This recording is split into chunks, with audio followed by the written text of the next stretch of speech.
The most basic subject of the Holy Qur'an is monotheism. But we need to explain this saying of Tawheed a little. When we say Tawheed, we understand the unity of Allah. This usually ends the issue. However, when you look at the content of the Holy Qur'an, another dimension is added to this understanding of monotheism. It is also a matter of unity and equality of people.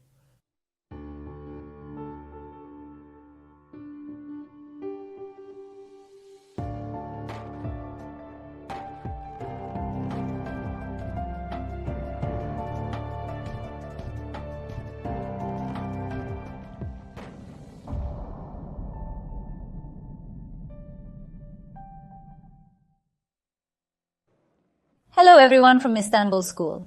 Dear viewers, this week we will talk about the purpose of the Holy Quran. Our guest is Prof. Dr. Hasan Elik.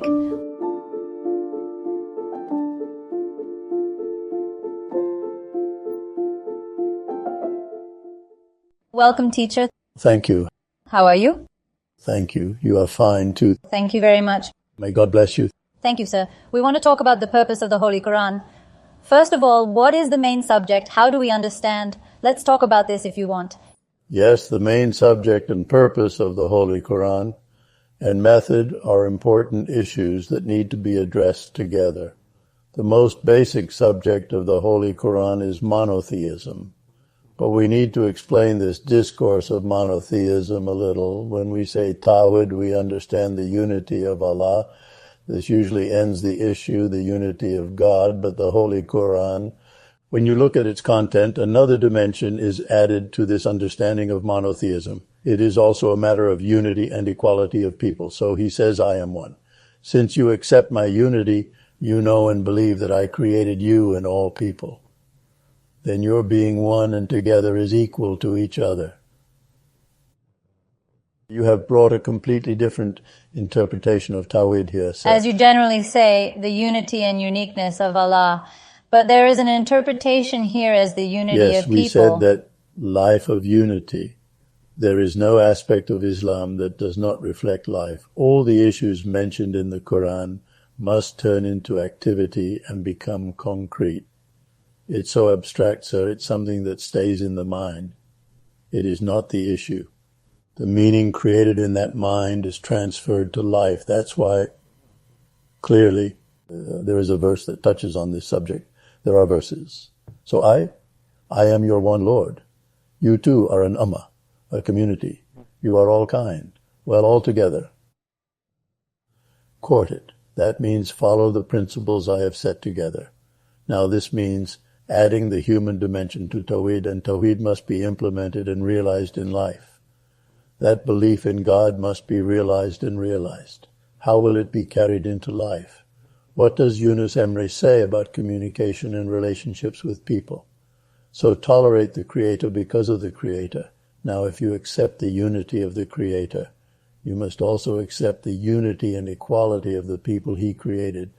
The Holy Quran focuses on this theme from beginning to end. It says that all people are equal in the sight of the Lord, because the problem is that people accept the unity of God and the unity of the Creator in the sight of Allah, but they do not accept equality with humans. In other words, they put into play many of their material and spiritual features that demonstrate that superiority and superiority claim. Here is his existence, his ancestry, his lineage, his ancestry, etc., etc., his belief. The problem throughout history of humanity is not that it does not accept the Creator, but that it does not accept the equality of humanity. He is a person who accepts this. That's the real problem, because once you accept this, you will have to do what is required. This also requires responsibility. Of course. Okay, since we are equal beings created by the Creator, then I have no advantage over you. Let me tell my master, we have a duty to each other, so the real test is here. But this requires effort and effort. It's not easy to endure this. In other words, the subject of Tawhid is the main subject of the Quran.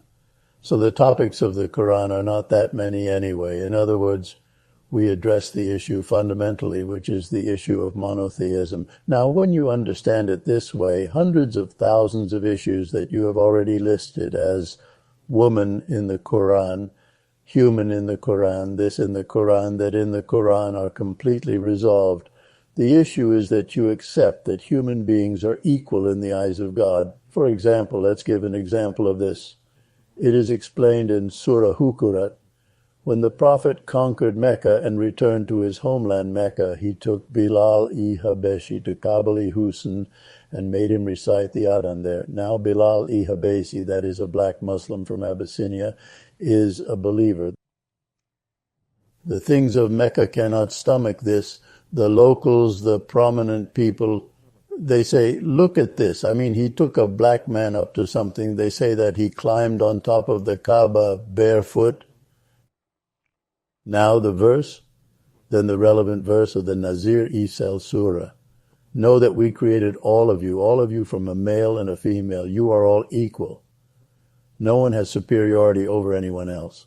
Your difference will be with the work you do, the good work you do. It will emerge with piety. Otherwise, the difference is not related to where you come from or who you are. Now, this is the job for him, human beings. In other words, all people are equal to each other in the sight of Allah, and therefore, in terms of their rights, opportunities, and means, it is necessary to take advantage of all kinds of opportunities that will enable them to walk on this path with you, taking into account the requirements of the age. Taqwa is a very serious responsibility. Yes, that is also a very important concept. As you say, we give many examples of this in the life of our Prophet. This is how racism is prevented. What he gives to his daughters is important. What he gives to his wife is valuable. Of course. Both women's rights, children's rights, racism, etc. It prevents many problems. This is the success of the Muslims in their early history because they were ahead of them. For example, this is its power. Otherwise, not in terms of its economic power, human existence, military presence, treasuries, finances, etc. He demonstrates this directly with his own experience and examples. Believing in something already means doing it. Believing means doing. Therefore, the other way around is that everyone talks about everything every day, but look at what they do. That's why our Asik Vaisal says so here. So you're gold, I'm copper. Are you this? Am I that? There is a saying that we all came into existence from the Creator. This has to be accepted. It changes shape to be in this dimension. So when you underestimate the person, the job is over. He is gone. So this matter touches the Creator. This matter goes to the Creator. This is important, and as such, some people claim that they are close to the Creator. They claim to be His representative. I'm from there, I come from there. He took his superiority to another dimension by saying that the road to him passes through us. He took over the fate of people. He has dominated the fate of people. And people have not been able to realize their inherent values and taste freedom under the hegemony of these people who have been tyrannical from time to time, because man can only realize himself with freedom. How will he realize himself if you don't give him that opportunity? In other words, if you do not educate them, if you do not include them in business life, if you leave them out, a person cannot discover himself or develop himself. In this regard, God says, in order to wake people up, why do you attribute holiness to these beings to whom you attribute holiness, whom you consider sacred, these beings who you think bear the attributes of the Creator? From where? Did they create a fly? So for him, God is the Creator. This is very important. Creative. From beginning to end, the Holy Qur'an is the creative essence of Allah Almighty. The Lord, who has the adjective of being my Sir and the adjectives of seeing and observing, bestowing and offering, explains that Rabbul Alem, with the adjective of my Lord, sees and watches over everyone, provides sustenance and keeps them alive. Well, this person, the people you attribute to holiness, did not create you. Let me tell you, my master, they did not provide your sustenance. They cannot create anything. So we should not forget this sentence. Ilah, deity, Mabud, is the creator. Everyone who does not have a creative attribute is a servant. They are equal in servitude, and they have no superiority over other people, especially from a religious perspective in terms of closeness to God. This is a very important thing. This is actually what La ilaha illallah stands for. La ilaha illallah is the freedom of humanity. I don't bow down to anyone. No one rules my destiny. No one is a savior. My deeds will save me. That's why the Prophet Muhammad is not a savior either. He says that your deeds will save you. He has a statement to his daughter, I can't save you either. My deeds will save. I myself do not know what my fate is. How can I save you? However, I encourage you to do actions that will save you. I recommend you to apply them, he says. For him, this is humanity's greatest freedom. This is a great thing because religious slavery, slavery to belief, is the greatest condemnation. However, La ilaha illallah is a manifesto of humanity's religious freedom. In this sense, can we say that the greatest benefit that the Holy Quran provides to humanity is this belief in monotheism and unity? Definitely, and all the issues arise from here. So we need to understand this as the root of a tree. Other things are the fruits and results of the tree, such as its branches, and fruits. So when we talk about the main subject of the Quran, we need to remember the thing of Tawheed without any distractions. The issues have dispersed a lot in recent centuries. In other words, by saying that almost every issue is in the Quran, this in the Quran, and that in the Quran, it is necessary to call it Tawheed in the Quran. Once we understand this, everything falls into place. But this dimension of monotheism, as we said, is the unity of the Creator and the equality of humanity in his eyes. This is the whole struggle of humanity. What is the point of all movements in history? It is equal. He wants violence. This is what's happening everywhere. But the Quran and its history are the greatest gift to humanity, especially during the period of the last Prophet Muhammad, La ilaha illallah issue. That's why I think and believe that the main subject of the Quran is monotheism. You need to be aware of this. We need to be aware of this blessing. Well, sir, when we look at the harmony between what the Quran says and human nature, if human nature is naturally directed towards the good, what is the purpose of the Quran here, so to speak? Human beings already turn towards goodness and truth by nature. Why do we need this? Yes, this issue is important. So when it comes to nature, so it's a creation program. Tengum is a friend of mine. He did something like factory settings in the creation of man, etc. He made the naming. In other words, nature is the program of creation. Nature. So don't human beings know everything by nature? So now is the time. Isn't the child his mother? He can't be born right. He gets his mother's milk. He goes to his mother's arms. He knows what he needs to know at later stages, depending on his age. The ant knows. We said there's nothing that does not know. The problem with the world is not knowing. It's not doing what we know. That's why, for example, our eyes cannot distinguish the beautiful view. Don't our ears detect an ugly sound with a beautiful sound? This one of us does not notice the good smell and the bad smell. We need to start from here. Just as human beings' sense organs know good and bad, their emotions also know good and bad. The mind knows. No problem here. We need to know this, because the Creator refers to this in many verses. In fact, addressing the Prophet, he says, "Do not deviate from the path of nature. Solid structure is the true religion, the religion of nature. Persevere there. We will put as much pressure as we put on you. That's why we are born having learned from nature, core values. Look at the kids now. Look at the child who goes to school at the age of 5, 6. Doesn't he know that it is wrong to take his friend's pen and damage his book? For example, the first time his parents lied, right? How difficult it is to make children lie. Someone called, knocked on the door. Go and tell me that my mother is not at home. My father is not at home. You cannot explain it to the child. But you are here, says the boy. For him, the problem is spoiling nature. It is not that nature does not know. It is that nature is corrupted. Nature may deteriorate over time, because human beings cannot always succeed in struggling with life alone. You do not live alone in the work environment, family environment, business environment. This is why humans act. Very few people would oppose this with their strong will. He does not agree with this mistake, but knowing this generally affects the individual and society greatly. Required? For him, the Qur'an is a companion of man. It is always called a book of advice. It is advice. It reminds me, it always reminds, it's like whispering in your ear. Don't join these mistakes. Don't get carried away. We also use the Qur'an to return a person whose nature is damaged to his factory settings. Yes, also, Miss Fatma, do people know what they need to know and do what they know?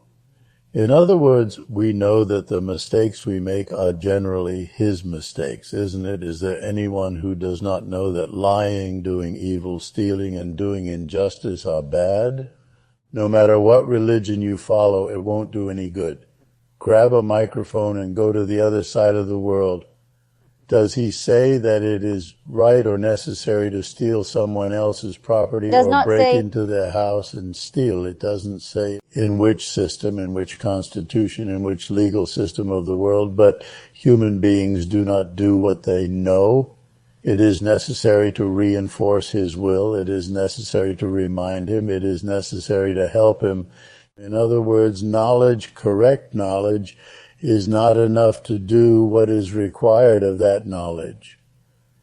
The will needs to be strengthened, reinforced, motivated, and hopeful. Now, a friend of mine who I know is a doctor tells his patient that he should not drink alcohol and says that this is how your liver works. But he told me, I'm taking it as he said. I'm taking. I tell the patient not to take it. I know this is harmful. Imagine a doctor who knows how harmful alcohol is to organs and says that people should not do this, cannot help himself. Why? He has a weak will. That's why people do what they believe in, not what they know. But if an illiterate person who does not know about the medical harms we are talking about, who has never read about bad habits, and who is unaware of the harm that harmful habits do to the body, will stay away if he believes that this is a sin, this is bad. For him, sanction is by faith, not by knowledge. Knowledge enlightens, but faith. That's why the Holy Qur'an tries to make people believe in the truth. So he must embrace it. It allows you to customize it. It strengthens your will. And this is how it gets results. This already exists in nature, but as we said, it prevents nature from being weakened. In other words, it instills in him that he must believe in the truths he knows, that he must have faith, and that he must stay away from them. In fact, we can see it as a protection shield in this sense. There is a situation that protects and supports nature. Yes, that's the point. So otherwise, we know these. Human beings know what they need to know. It is the subject of teaching technical subjects and technical subjects. Core values are not things. Core values are not something that can be learned by reading. So the Quran is a holy book. There is a need, and this has been the case throughout history. This is what happened. So, sir, what is the method of conveying the message of the Quran here? What method does it adopt? Yes, before moving on to the method, let me say a few sentences about this relationship between nature and the Quran that we just talked about. If the nature of human beings is corrupted, if it is corrupted, the book is not enough. So this is the receiver-transmitter relationship. So the transmitter is fine, but the receiver also has a problem. Isn't that why those who oppose the prophets, people who oppose all prophets, have corrupted that natural structure? That's why it is stated in the Holy Quran that no matter what you do, they will not do the right thing, because they have moved away. Nature is corrupted. The structure is damaged. He has been corrupted. Therefore, addressing the prophets, don't bother, do whatever you do. They have lost the thing of believing. Therefore, we need to protect this natural faculty of ours. So religion is in nature. Revelation enables to protect, develop, and keep that nature alive. Let's cross this out. If it has lost its inherent structure and weakened, we cannot reinforce it with religious knowledge. This time, that religious knowledge also leads astray. In other words, the corrupted natural structure can distort that religious knowledge. We talked about this subject of the Holy Qur'an. As you know, his aim was the happiness of humanity. It is a unity based on the Creator. That is the method he used. Creator-based unity. It is to form a fraternal unity, a circle around the one Creator. While doing this, it does not force the person, but encourages him, her to think, does not use pressure. He says the person should understand this, let him understand it himself. It gives the individual the opportunity to educate himself. He does not allow anyone to put him under pressure. He does not give such authority even to prophets. He gives good advice and advice on how to behave well, even to people who are hostile to the prophets. This is also very important. Call to the way of the Lord in a good way. Use such a method that the one who comes to you as an enemy will leave you as a friend as you walk out the door. Because of this beautiful method you have applied, this humane approach. This is something that was said to the prophets. Now, these are sinful things for us to do such rude, headlong, hurtful things as if we are the ones who own the business. These are committing sins in the name of good deeds. This is committing sin in the name of good deeds. Unfortunately, one of the problems today is that there are many sins committed with the thought of doing good deeds is in question. His command is well known, Nahi anil munkar, meaning goodness. There are verses about spreading and preventing evil. I say this again as it is in the Qur'an. No, the best way to spread goodness is possible with your good example. With representation, that is. Yes, with representation, not with words, especially not with hurtful words. Let me tell you right away. Therefore, in his method, there is never any disgust, difficulty, or pressure. Giving the person the opportunity, permission, and time to think, and the lifestyles of the people who say and express this mark you. So when you see something beautiful, aren't you impressed? People are influenced by a beautiful outfit and a beautiful place. You represent well. It is possible. No words needed. They call it usve-i hasin. It has become more with good example. We can say this briefly. Well, thank you very much, sir. You're welcome. You're welcome. Thank you for your valuable You're comments. welcome. You're welcome. Dear viewers, we talked about the main subject, purpose, and method of the Holy Quran. See you in the next episode. Goodbye.